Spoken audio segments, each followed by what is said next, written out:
প্রতিটা মানুষ জানে যে অতিরিক্ত খাদ্য গ্রহণ আল্লাহ পছন্দ করেন না, একবার খেতে বলেছেন এবং ক্ষুধা লাগলে খেতে বলেছেন। অথচ ইবলিসে এসে আপনারে কব যে খাবি খালি খালি সকালে উঠে খাওয়া শুরু করবি, ঘুমানোর আগ পর্যন্ত খাইতে থাকবি, ঘুমানোর আগে দুধ খেয়ে ঘুম যাবি, আর সকালে উঠে খাওয়া শুরু করবি। এভাবে সারাদিন শুধু খাবি আর খাবি আর খাবি, খিদা টিদা লাগবে না।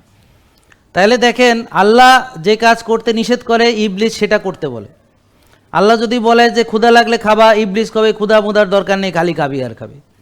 আল্লাহ যদি বলেন যে এক ভাগ খাবা, এক ভাগ ফাঁকা রাখবা, এক ভাগ পানি খাবা, ইবলিস কবে তুই হলকম পর্যন্ত খাইয়া নাচ্চা কুদ্দা আবার খালি কইরা ঝাঁকাইয়া ঝুঁকাইয়া আবার ঢুকাবি। বুঝতে পারছেন? মানে ও কিন্তু আপনাদের অকল্যাণ চায়, এতে কোনো সন্দেহ আছে আপনাদের? হ্যাঁ। তাহলে আপনি রুগী হলে কে সবচেয়ে বেশি খুশি হয় বলেন তো? জি। তাহলে ধরেন আমরা যদি আপনার রোগ পুষি, তাহলে কে খুশি হবে? হ্যাঁ। তাহলে যারা রোগ পোষে তারা আসলে ইবলিসকে খুশি করে, আর যারা নিজের প্রতি নিজে জুলুম করে আসলে তার প্রতিও ইবলিস অনেক খুশি হয়। কি হবে? সে এখন আর নামাজ পড়তে পারবে না, রোজা রাখতে পারবে না, অসুস্থ হয়ে বিছানায় পড়ে গেছে, হাঁটতে চলতে পারে না। কি কন বোন? শয়তান আপনার ভালো চায় না, আল্লাহ আপনার ভালো চায়। তাহলে আমরা কি আল্লাহর কথা শুনবো? তাহলে কি আল্লাহর দেওয়া প্রকৃত খাবার খাবো, না শয়তানের বিকৃত খাবার, প্রসেসড আল্ট্রা প্রসেসড খাবো? বলেন।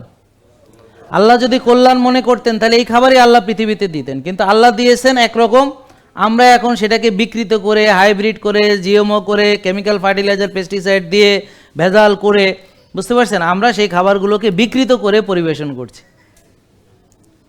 ঢেকি চাটা লাল চাল এখন সাদা চাল হয়ে গেছে। নর্মাল যে ধান থেকে ধানের বীজতলা হতো, এখন সেই ধান থেকে আর ধানের বীজতলা হয় না, এগুলো হাইব্রিড প্রজাতি। তো সব সময় সারা জন্যে আলাদা ধান কিনতে হয়, আলাদাভাবে বীজ ধান।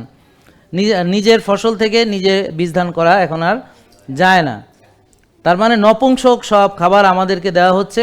আর এক সময় আমাদের বেশি বেশি বাচ্চা কাচ্চা হইতো, এক একটা ঘরে 10, 12, 14 জন এমনিতেই হইতো, স্বামী স্ত্রী দুজনেই যথেষ্ট।